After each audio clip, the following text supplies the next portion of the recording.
আসসালামু আলাইকুম বন্ধুগণ, কেমন আছেন সবাই? আশা করি সবাই ভালো আছেন আল্লাহর রহমতে। আমিও আলহামদুলিল্লাহ আল্লাহর রহমতে ভালো আছি। তো ধারাবাহিকভাবে সূরা আল কোরআনের সূরাত মুত্তাফিকিনের 33 নম্বর থেকে আজকে 36 নম্বর আয়াত অবধি আলোচনা হবে ইনশাআল্লাহ।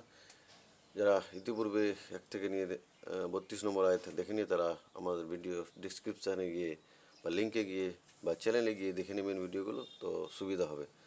তো চলেন আল্লাহ তাআলা 33 নম্বর আয়াতে কি বলেছেন এবং এখান থেকে আমরা কি শিক্ষা নিতে পারি এবং সেখান থেকে শিক্ষা নিয়ে আমাদের জীবনে অ্যাপ্লাই করতে পারি এবং আমাদের চরিত্রটাকে এবং আমাদের জীবনটাকে সুধরে নিয়ে আল্লাহর প্রিয় বান্দা হতে পারি, সেদিকে বিশেষভাবে নজর দেব।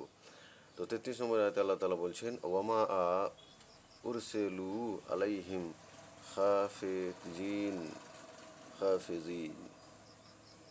অথচ তাদেরকে তো এদের সংরক্ষণের রূপে পাঠানো হয়নি। আল্লাহ তাআলা বলছেন কি, অথচ তাদেরকে তো এদের সংরক্ষক রূপে পাঠানো হয়নি। যে তারা ভাবে নিজেরাকে যে বাতিলপন্থীরা বা বেঈমান লোকেরা বা যারা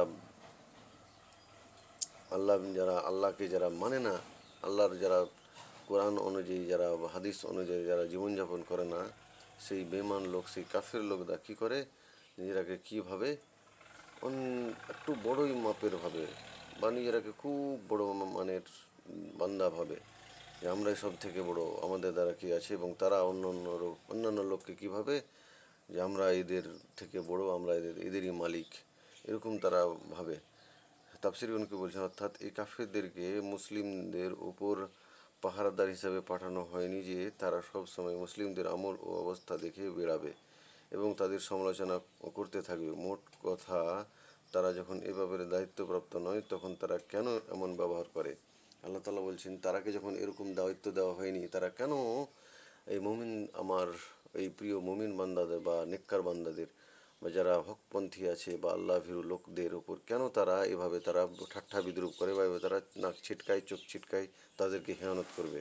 তাদেরকে আমি তো এই দায়িত্ব দিইনি। আল্লাহ তাআলা এখানে প্রশ্ন করে বলছেন, তাদেরকে তো এই দায়িত্ব দেওয়া হয়নি, তবে কেন তারা এভাবে তারা ওই লোকদের সাথে এরকম আচরণ করছে?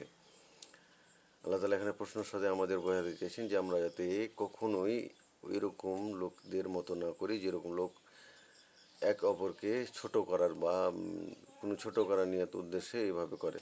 তো তাদেরকে এরকম দায়িত্ব আল্লাহ তাআলা দেয়নি। এরপর 34 নম্বরে আয়াতে আল্লাহ তাআলা বলছেন কি,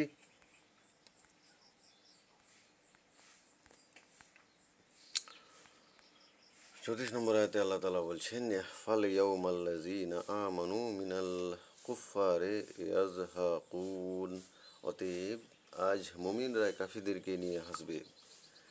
অতএব আজ তাই মুমিনগণ উপহাস করবে কাফিরদেরকে নিয়ে।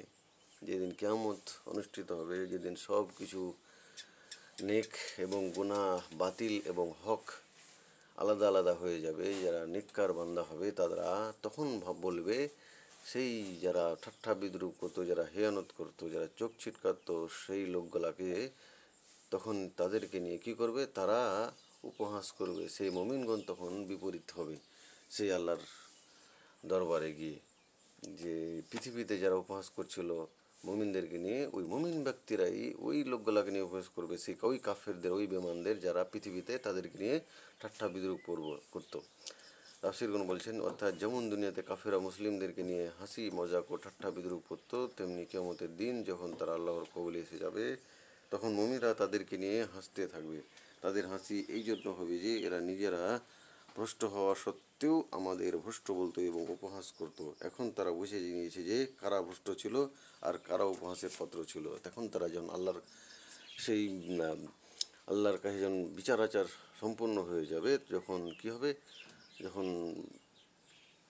নেককার বান্দারা জান্নাতে চলে যাবে এবং কাফেরেরা জাহান্নামে চলে যাবে, তখন নেককার বান্দারা সেই কাফের ব্যক্তিদেরকে নিয়ে কি করবে, উপহাস করবে, হাসি ঠাট্টা করবে। তোমরাই তো আমাদের পৃথিবীতে গিয়ে হাসি ঠাট্টা করতে, আজ দেখো তোমাদের অবস্থা কী আর আমাদের অবস্থা কী।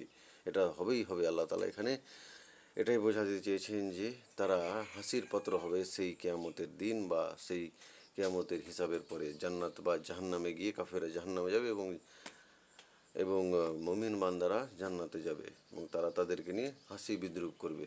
এবং তাদের বলবে তোমরা তো আমাদের পৃথিবীতে হাসি ঠাট্টা করতে, আমাদের নিয়ে উপহাস করতে, আমাদের তোমরা নিজেরাকে গর্ব মনে করতে বা উঁচু পর্যায়ের লোক মনে করতে। আজ দেখো যে কে উঁচু পর্যায়ের আর কে নিচু পর্যায়ের, কে হকে ছিল আর কে বাতিলে ছিল, সব পার্থক্য সেদিন আল্লাহ তালা দেখিয়ে দেবেন ইনশাআল্লাহ। তো আমরা যাতে কখনো এরকম চরিত্র না হই, কাউকে কখনো ছোট না করি, কাউকে কখনো হেয়ানত না করি। এরপর 35 নম্বর আয়াতে আল্লাহ তালা বলছেন আলাল আরা আ এ কে ইয়ানজুরুন, উচ্চ আসনে বসে তারা দেখতে থাকবে। আলাল আরা আ এ কে ইয়ানজুরুন, সুসজ্জিত আসনে বসে তারা দেখতে থাকবে। যারা মুমিন বান্দা হয়ে আল্লাহ তাদের সিংহাসন দান করবেন। এখন যেমন এই পৃথিবীতে কোনো রাজা বা বাদশাহ বা কোনো বড় মাপের দেশের নেতা একটা, তাদের আলাদাই কুর্সি থাকে বা তার আলাদাই স্টেজ থাকে তাদের বসানোর বা তাদের অফিস, যেটা আর কোনো রকম বা কারোকে দেওয়া হয়নি, ওরকম একটা আলাদাই আসন বা আলাদাই তাদেরকে কী দেওয়া হবে, একটা সিংহাসন দেওয়া হবে জান্নাতবাসীকে, এবং সেখানে বসে তারা সব কিছুই উপভোগ করবে বা আনন্দ করবে, সব কিছু তারা সেখান থেকে দেখতে থাকবে।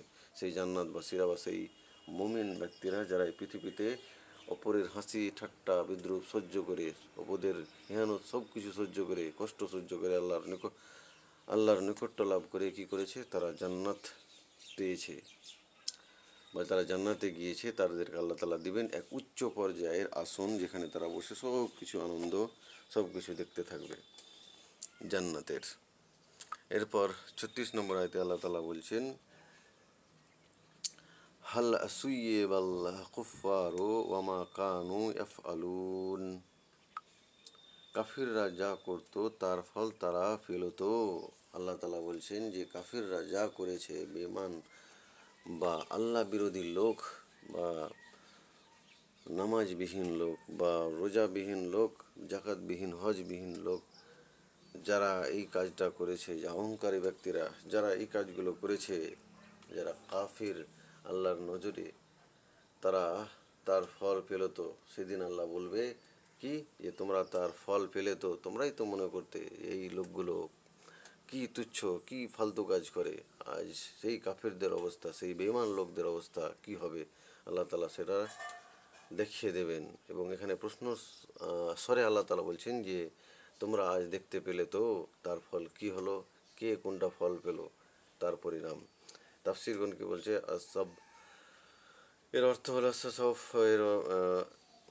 এর অর্থ ব্যবহার হয়েছে, তার মানে প্রতিফল দেওয়া হলো, অর্থাৎ কাফেররা যা করতো তার প্রতিফল তাদেরকে দেওয়া হলো। তো যেভাবে কাফেররা এই পৃথিবীতে অহংকার হয়ে অপর মানুষদের হিয়ানত করতো, অপরদেরকে ছোট করতো, তাদের ফল আজ তারা পেল। তো আল্লাহ তালা বলছেন, আমাদের প্রশ্ন করছেন যে তারা ফল তারা কী হবে, অবশ্যই পাবে। যে পৃথিবীতে অহংকার হয়ে চলবে, যারা এই কোরআন এই যে আসমানি কিতাব যেটা আল্লাহ তালা নাজিল করেছেন এই অনুযায়ী জীবনযাপন করলো না, এবং এই অনুযায়ী তার জীবনটাকে গড়ে নিয়ে আল্লাহর নৈকট্য লাভ করলো না, যারা অহংকার হয়েই জীবনে থেকে পার হয়ে গেল, তাদের আল্লাহ তালা বলছেন তাদের ফল কি হবে, তারা জাহান্নামের আগুনে পতিত হবে। এবং যারা মুমিন ব্যক্তি তারা জান্নাতে বসে আল্লাহ তালার জান্নাতের সুখ আস্বাদন করবেন, আল্লাহ তালার আসনে বসে, আল্লাহ তালার জান্নাতি আসনে বসে। এবং কাফিররা জাহান্নামে গিয়ে সারা জীবন ধরে সেখানেই পড়তেই থাকবে।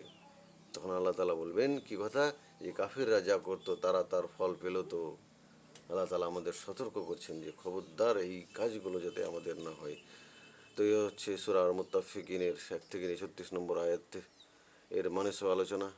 আপনারা চাইলে ভিডিওগুলো 4টা বা 5টা পার্টে আছে এই সূরা, আপনারা চাইলে দেখতে পারেন। সব কিছুর মোবাইলের বা চ্যানেলের আমার লিঙ্কে দেওয়া আছে, সেখানে গিয়ে আপনারা দেখতে পারেন। তো সবাই ভালো থাকেন, সুস্থ থাকেন। আসসালামু আলাইকুম ওয়া রাহমাতুল্লাহি ওয়া বারাকাতুহু।